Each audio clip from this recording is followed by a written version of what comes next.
Hello guys, स्वागत है आप सभी का हमारे एक नए वीडियो में। तो आज की वीडियो में जानेंगे कि आप अपने किसी भी इनफिनिक्स वाले फ़ोन में फ्रेंड्स आपको अपने कैसे रिंगटोन सेट करना है। तो गाइस वीडियो को शुरू करने से पहले अगर आप हमारे चैनल पर नए हैं तो वीडियो को लाइक एंड सब्सक्राइब जरूर कर लें। तो फ्रेंड्स आपको अपने इनफिनिक्स वाले फ़ोन में रिंगटोन को सेट करने के लिए क्या करना है, सेटिंग्स ओपन करना है। सेटिंग्स ओपन करने के बाद सिंपली फ्रेंड्स आपको स्क्रॉल करने के बाद सेटिंग के इंटरफेस में देखने को मिलेगा साउंड एंड वाइब्रेशन। तो आपको यहाँ पे क्लिक करना है।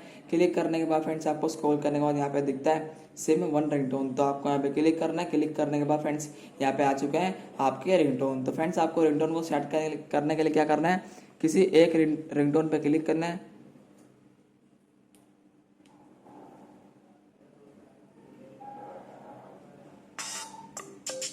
तो फ्रेंड्स आपको क्या करना है, बैक चले जाना है। बैक जाने के बाद फ्रेंड्स आपको रिंगटोन चेक करना है।